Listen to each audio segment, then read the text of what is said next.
পত্রিকার কিছু খবর আপনাদেরকে জানাবো। পত্রিকার পাতায় প্রতিদিনই আমরা নতুন নতুন খবর দেখি। দেশের খবরের প্রতি এক ধরনের আগ্রহ মানুষের তৈরি হয়েছে। সোশ্যাল মিডিয়ার বাইরেও মানুষ এখন প্রকৃত খবর জানতে আমরা কিন্তু দেখি যে মেইনস্ট্রিম মিডিয়াটা ফলো করে। আজকের পত্রিকা দেখতে চাই কি কি পত্রিকা আজকে এসেছে, কি কি খবর চেপেছে। ইমদাদ, ধন্যবাদ কলি। আমার কাছে যে পত্রিকাগুলো আছে যদি বলি যে আমার কাছে ৩-৪টা পত্রিকা আছে, কেউই একটা খবরকে লিড করে নাই, তার মানে হচ্ছে আলাদা আলাদা খবরকে তারা আলাদা আলাদা জায়গায় দিয়েছে। সাধারণত আমি যুগান্তর দিয়ে যদি শুরু করি, যুগান্তর যেটাকে লিড করেছে দুর্নীতির শিখরে শেখ পরিবার, এটা তাদের লিড নিউজ। হাসিনার আলাদিনের চেরাগ, এবং বেশ এইটাকে বড় করে করা হয়েছে, চাইলে আপনারা পড়ে দেখতে পারেন। উপরে ছবি সহ যেটা দেয়া আছে কার্টুন আকারে, সেখানেও নিঃস্ব আমি, রিক্ত আমি, দেবার কিছু নেই, আছে শুধু ভালোবাসা, এরকম একটা করে চাইলে নিশ্চয়ই পড়ে দেখতে পারেন। এবং ডান পাশের যে খবরটা আছে সেটাও 16 বছরের লেনদেন, 14,500 কোটি টাকা চেয়ারম্যানের কাঁধে চড়ে এমপির টাকা পাচার, সেই খবরটা নারায়ণগঞ্জ থেকে পাঠানো খবরটা দেয়া আছে। এবং এরপরে নিচে যদি আপনারা দেখেন একটা ছবি, যেটা ধর্ষণ এবং নিপীড়নের বিরুদ্ধে মঙ্গলবার প্রধান উপদেষ্টার বাসভবনের অভিমুখে পদযাত্রা করলে নারী শিক্ষার্থীদের সঙ্গে এক পুলিশ কর্মকর্তার মারমুখী আচরণ। এই ছবিটা আমার কাছে যে 3-4টা পত্রিকা আছে, সবগুলো পত্রিকার প্রথম পাতাতেই আছে। এবং ধর্ষণ বিরোধী পদযাত্রা, পুলিশের লাঠিপেটা, এটাই আসলে মূল খবর যদি বলি প্রথম পাতার। এবং ইফতার মাহফিলে তারেক রহমান, জনদাবি থেকে সরে আসা যাবে না, এটা প্রথম পাতার মূল খবরগুলো।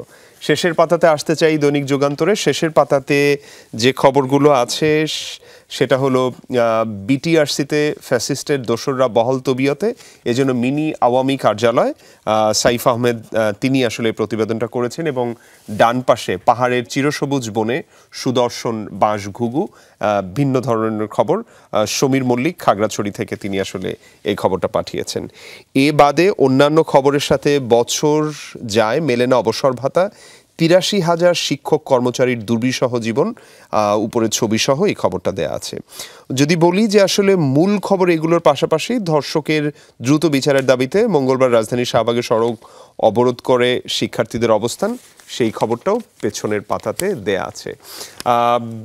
মূল খবরগুলো এগুলোর পাশাপাশি কলি সম্পাদকীয়তে যুগান্তর তার অবস্থান তুলে ধরছে। সড়ক অবরোধের অবসান জরুরি, জনদুর্ভোগ সৃষ্টিকারী কর্মসূচি আর নয়, এবং ঋণ খেলাপিদের আবারও ছাড়, এতে সুফল মিলবে কি, এই প্রশ্নটা করে সম্পাদকীয় রাখা হয়েছে দৈনিক যুগান্তরের। কলি, ধন্যবাদ আপনাকে ইমদাদ। দৈনিক সমকাল পর্ব, সমকালের প্রথম পাতায় ছাপা হয়েছে হাসিনাকে দিয়েই শুরু গণহত্যার বিচার। সেগুনবাগিচায় রেহানা ও গুলশানের টিউলিপের ফ্ল্যাটের সন্ধান মিলেছে। দেশ থেকে নিষেধাজ্ঞা, ব্যাংক হিসাব অবরুদ্ধ করার নির্দেশ, একই সাথে সম্পদ দেখভাল করতে রিসিভার নিয়োগ। তারপরে শিরোনামে আছে ঢাকার সঙ্গে সম্পর্ক এগিয়ে চীন তলানিতে ভারত। আর মশায় অতিষ্ঠ ঢাকাবাসী, এই মশা সম্পর্কে একটা বড় প্রতিবেদন দেওয়া হয়েছে, বেশ কিছু গুরুত্বপূর্ণ কি পয়েন্ট লেখা হয়েছে, চাইলে পড়ে দেখতে পারেন সময় থাকলে। মশার উপদ্রব কিন্তু খুবই ভয়ঙ্কর আকার ধারণ করতে পারে। গরমে মশার উপদ্রব কেমন হয় সেই সম্পর্কেও একটা লেখা এখানে ভিতরে লেখা হয়েছে, আমি দেখছিলাম, একটু চাইলে পড়ে দেখতে পারেন। শেষের পাতায় দেখব কি কি আছে। বায়ু দূষণে বিশ্বের দ্বিতীয়, বাংলাদেশ তৃতীয় শহরে ঢাকা, অর্থাৎ বায়ু দূষণে পুরো বিশ্বের দেশের তালিকায় দ্বিতীয় অবস্থানে বাংলাদেশ আছে, আর পুরো বিশ্বে সবচেয়ে দূষিত শহরের তালিকায় ঢাকার অবস্থান তৃতীয়। মাস্ক ব্যবহার করা ভোলা যাবে না, অন্তত এইটুকুই আসলে আমাদের এখন করার আছে।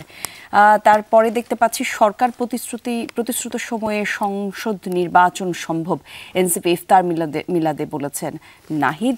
এবং এই মিলাদটি অনুষ্ঠিত হয়েছে রাজধানীর ইন্টারকন্টিনেন্টাল রূপসী বাংলা গ্র্যান্ড বলরুমে মঙ্গলবার। রাজনীতিক, আলেম, বিশিষ্ট নাগরিক, ছাত্র সমাজ এবং পেশাজীবী সহ অনেকেই একসাথে তারা ইফতার করেছেন। তারপরে শিরোনামে আছে রাষ্ট্রায়ত্ত প্রতিষ্ঠান ব্যবস্থাপনায় আসছে নতুন আইন, বন্ধ একীভূতকরণ বা বেসরকারীকরণ। পড়ে দেখতে হবে কি খবর আছে এটার বিস্তারিত। তবে হেডলাইনগুলি জানানো থাকলে যারা আসলে যেই হেডলাইনের সাথে সম্পৃক্ত রয়েছেন বা যেই খবরটা জানতে চান, পত্রিকা খুললে কিন্তু পুরো খবর পড়তে পারেন। রাতে থানায় ঢুকে পুলিশকে মারধর, পল্লবীতে বিশ্ববিদ্যালয়ের ছাত্র গ্রেফতার, খুবই ভয়ঙ্কর খবর এটি ইমদাদ। আমরা প্রথম পাতায় যে সংবাদের শিরোনামটি আমি পড়িনি সেটা ছিল ধর্ষণ নিপীড়নের বিরুদ্ধে বাংলাদেশের ব্যানারে মানবাধিকার কর্মী ঢাকা বিশ্ববিদ্যালয় থেকে গণযাত্রা নিয়ে প্রধান উপদেষ্টার বাসভবনের দিকে যাচ্ছিল, সেখানে একজন নারীর ওপর এভাবেই একজন কর্মকর্তা চড়াও হন। এই খবর যেখানে আমরা পড়ছি, সাধারণ মানুষের ওপরে পুলিশের আগ্রাসনের যে তথ্য, যে চিত্র আমরা তুলে ধরছি, ঠিক একইভাবে এর বিপরীত আমরা দেখতে পাচ্ছি রাতে পল্লবীতে থানায় ঢুকে পুলিশকে মারধর। অর্থাৎ সাধারণ মানুষ আর যে নিরাপত্তা দিবে আর যাদেরকে নিরাপত্তা দিবে, উভয় পক্ষই কিন্তু কারো ওপর এই ভরসার জায়গাটার রাখার মতো অবস্থান আমরা দেখতে পাচ্ছি না। অন্তত পত্রিকার খবরগুলো কিন্তু তাই বলে। সমাজের চিত্র যদি এরকম হয় এমদাদ, তাহলে তো সাধারণ মানুষের জন্য আমরা বিপদে আসলে কার কাছে যাই? বিপদে আইন শৃঙ্খলা বাহিনীর কাছে যাই। আমরা যদি মনে করি যে তারা আমাদের জন্য নিরাপদ নয়, বা আইন শৃঙ্খলা বাহিনী যদি মনে করে সাধারণ মানুষকে আসলে নিরাপত্তা দিতে গিয়ে আমরাও প্রশ্নের বা ঝুঁকির সম্মুখীন হতে পারি, তাহলে তো আরো অস্থির হয়ে উঠবে সমাজ, পুরো দেশ। এই জায়গাতে আসলে চিন্তার বিষয় আছে, আরো একটু কিভাবে সহনশীল হয়ে সবগুলো বিষয় দেখা যায়। সবার জায়গা থেকে কিভাবে সহনশীল হওয়া যেতে পারে, আমি মনে করি, আমি কলি আপনার কন্ট্রোল ধরেন আমার কাছে থাকে না, আমার কন্ট্রোলটা শুধু আমার কাছে থাকে। ওই জায়গাতে আমি কিংবা আমার পরিবার, আমার বন্ধুরা, ফ্যামিলি অ্যান্ড ফ্রেন্ডসকে কিভাবে এটা করা যায়, এবং নিশ্চিতভাবে চাই আপনি যেটা বলেছেন যাদের কাছে আমরা যাই তারা যেন একটা ভালো জায়গাতে থেকে এখানে একটা সমাধানের মতো জায়গাতে আসতে চাই। কালবেলাতে লিড যেটাকে করেছে আসামি বিদেশে নিষেধাজ্ঞা দেশে, রকি আহমেদ, তিনি আসলে করেছেন। এবং তার ডান পাশে যে ছবিটা দেখতে পাচ্ছেন, এই ছবিটা আমার কাছে যে পত্রিকাগুলো ছিল সবগুলো পত্রিকাতেই আমি দেখেছি যে ধর্ষণ এবং নিপীড়নের বিরুদ্ধে বাংলাদেশ প্ল্যাটফর্মে যে গণযাত্রা হয়েছিল সেখানকার ছবিটা এখানে। এর পরের খবর যেটা আছে, শেখ হাসিনা এবং রেহানা পরিবারের সম্পত্তি ফ্রিজ। আইএসপিআর, যেটা আমরাও খবরে জানালাম, সেনাবাহিনী নিয়ে ভারতীয় গণমাধ্যমে প্রকাশিত সংবাদ ভিত্তিহীন। আমরা ভারতীয় গণমাধ্যমকে একটা বিশেষ জায়গা থেকে আমরা শুরু থেকে দেখছি যে তার বাংলাদেশের যে কোনো ব্যাপারে একইভাবে একই দৃষ্টিকোণ থেকে খবর করছে। এরপরে তারেক রহমান তিনি বলছেন ভিন্ন মতদর্শ থাকবে, গণতন্ত্রের প্রশ্নে সবাই এক, এই খবরটাও এখানে দেয়া আছে। এ বাদে অন্যান্য খবরের পাশে পুলিশের হটলাইন চালু হতেই 103 অভিযোগ। আমরা জানি যে পুলিশ 3টা আলাদা আলাদা হান্টিং নাম্বার দিয়েছে, যেখানে চাইলে যে কেউ অভিযোগ করতে পারেন সাম্প্রতিক সময়ে যেই ইস্যুসগুলো হচ্ছে, এই ইস্যুসগুলো কমানোর জন্য 3টা আলাদা আলাদা নাম্বার দেওয়া আছে, যেই নাম্বারগুলো আপনারা জানেন, সেখানে কল করে আপনারা অভিযোগ দায়ের করতে পারেন। বিমানবন্দর থেকে পাকিস্তানের রাষ্ট্রদূতকে ফেরত পাঠালো যুক্তরাষ্ট্র, এই খবরটার পাশাপাশি প্রতিযোগিতামূলক রাজনীতি ফিরিয়ে আনতে হবে ডক্টর দেবপ্রিয়, তিনি এটা বলছেন। এবং পাকিস্তানের ট্রেনে যে হামলা হয়েছে সেই খবরটাও প্রথম পাতাতেই আছে। শেষের পাতাতে যেতে চাই, শেষের পাতাতে প্রথম একদম উপরের জায়গাতেই যেটা আছে, তাজমহলের মতো দেখতে মসজিদ। ফরহাদ সুমন চট্টগ্রাম থেকে খবরটা পাঠিয়েছেন। এবং আরেকটা খবর পড়ে, আমার এত কম সময় আমি পড়তে পারবো না, আমি নিশ্চয়ই পরে পড়ে দেখব। চ্যাট জিপিটিরও মানসিক উদ্বেগ আছে। আমরা জানি যে এখানে ইমোশন ইনভলভ করা হয়েছে। চ্যাট জিপিটির ফাউন্ডার তিনি কিন্তু স্যাম অল্টার, তিনি বলছিলেন যে এখানে আছে। যদি বলি যে মূল খবরগুলো, এগুলোর পাশাপাশি আগস্ট বিপ্লবের চেতনায় নতুন বাংলাদেশ গড়তে হবে, জামাত আমির তিনি তার অবস্থান এইখানে জানিয়েছেন আমার কাছে। কালবেলা থেকে মূলত এই খবরগুলোই ছিল। যাব কলির কাছে। ধন্যবাদ আপনাকে। দৈনিক ইত্তেফাকের প্রথম পাতায় কি আছে দেখব। দুঃখিত দর্শক, খুন এবং ডাকাতি, ছিনতাই ও ধর্ষণে বাড়ছে উদ্বেগ। প্রত্যেকটা পত্রিকার শিরোনামে আজকে এই খবরটি আমরা দেখতে পাচ্ছি। আরও কিছু বিস্তারিত তথ্য এখানে আছে। 7 মাসে মব ভায়োলেন্সে 119 জন নিহত বলা হচ্ছে এই তথ্য। জানুয়ারি ফেব্রুয়ারিতে ধর্ষণের শিকার হয়েছে 96 জন। রাজনৈতিক সহিংসতায় 2 মাসে খুন হয়েছে 16। জানুয়ারি মাসেই সারা দেশে খুন হয়েছেন 294 জন, অর্থাৎ 300 প্রায় সাধারণ মানুষ খুন হয়েছে জানুয়ারি মাসেই পুরো বাংলাদেশে। পরের শিরোনামে যাচ্ছি, বাংলাদেশে গ্যাস অনুসন্ধান কার্যক্রমের ধারাবাহিকতা নিশ্চিত করতে চায় রাশিয়া। প্রধান উপদেষ্টার সঙ্গে রাষ্ট্রদূতের সাক্ষাৎকারে বলেছেন এমন কথা তিনি। 30 দিনের যুদ্ধবিরতিতে রাজি হয়েছে ইউক্রেন। বল এখন রাশিয়ার কোর্টে। যুক্তরাষ্ট্রের কাছে ক্ষমা চেয়ে ট্রাম্পকে চিঠি দিয়েছেন জেলেনস্কি। মনে আছে নিশ্চয়ই, কিছুদিন আগে হোয়াইট হাউসে বাদানুবাদের ঘটনা ঘটেছিল ইউক্রেনের এবং ইউক্রেনের প্রেসিডেন্ট জেলেনস্কি আর ট্রাম্পের মধ্যে, এবং সেই ঘটনায় কিন্তু জেলেনস্কি ক্ষমা চেয়ে ট্রাম্পকে চিঠি লিখেছেন এখন। তারপরে শিরোনামে দেখতে পাচ্ছি ভারতীয় কিছু গণমাধ্যম বাংলাদেশ সেনাবাহিনী নিয়ে মিথ্যা রিপোর্ট করেছে। এমদাদ জানাচ্ছিল খবরের শুরুতে এই তথ্যটি। একটু যদি দৈনিক ইত্তেফাকের শেষের পাতায় দেখি, আছে প্রক্সি ভোটের সুযোগ দিতে চায় ইসি, প্রবাসীদের মধ্যে ভোট নিয়ে আগামী মাসে রাজনৈতিক দল ও বিশেষজ্ঞদের মতামত নেয়ার চিন্তা রয়েছে। পরের শিরোনামে আছে সহায়তা, বিদেশি সহায়তা বকেয়া অর্থ দিতে হবে ট্রাম্পকে, আদালত বলেছে এই কথা। ইলন মাস্কের বরাত দিয়ে এসেছে ইউক্রেন থেকে এক্স-রে সাইবার হামলা হয়েছে।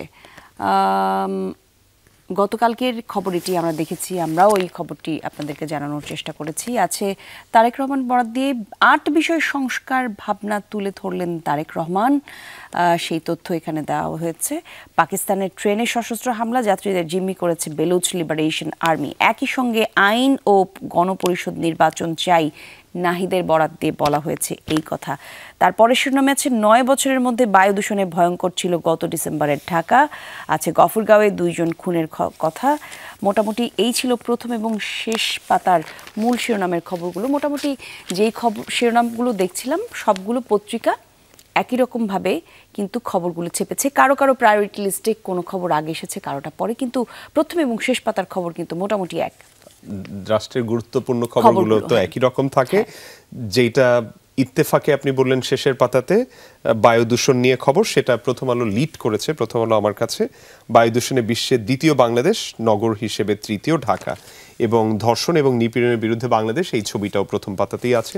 শেষের পাতাতে যেতে চাই, শেষের পাতাতে দুর্লভ পাথর ঘুরানি বাটান, এই খবরের আছে। এই খবরের পাশাপাশি অন্যান্য যে খবরগুলো আছে এর ভেতরে দীর্ঘ অপেক্ষার পর আমেনার জানলেন পণ্য দেওয়া হবে না, টিসিবি নিয়ে বলা হচ্ছে। মূলত যদি বলি যে এই খবরগুলোর পাশাপাশি ইউএসএআইডির 83% কর্মসূচি বাতিল করেছে ট্রাম্প প্রশাসন, এবং আমরা জানি যে এটার সাথে বাংলাদেশেও যারা ইউএসএআইডি রিলেটেড কাজগুলোতে ছিলেন তারা অনেকভাবে এইটা দ্বারা আক্রান্ত, তারা এই ক্ষতিগুলো তারা পোহাতে হচ্ছে। মূলত যদি বলি যে প্রথম আলোর মূল খবরগুলো এগুলোর পাশাপাশি সম্পাদকীয়তে বলছে শাহজালাল বিমানবন্দরে যাত্রী সেবা বাড়াতে দক্ষ জনশক্তি যেটা দরকার, সেই খবরগুলো বলা আছে। এবং ডক্টর রেহমান সোবহান, যার আজকে 90তম জন্মদিন, তাকে নিয়ে প্রথম ভেতরের পাতাতে আলাদা করে অনেক বড় কন্ট্রিবিউট করা হয়েছে তাকে, তার জীবন, তার অর্থনৈতিক দর্শন ইত্যাদি নিয়ে। যদি বলি যে মূল খবরগুলো প্রথম পাতার এগুলোই কলি, আমরা অনেকগুলো খবর জানালাম। ছবির দিকেই আমার মনে হয় এই ছবিটা সবগুলো পত্রিকাতে আজকে একই জায়গাতে আছে, এবং আরও একটা দুটো হচ্ছে যে খবরের পাশাপাশি ওই খবরগুলো এই জায়গাগুলোতে এসেছে। আমরা চাই যে বায়ু দূষণের যে খবরটা পড়লাম এটা খুবই আসলে উদ্বেগজনক। শুধু বাংলাদেশ না, বাংলাদেশের পরে ভারত, নেপালও এটার সাথে আছে।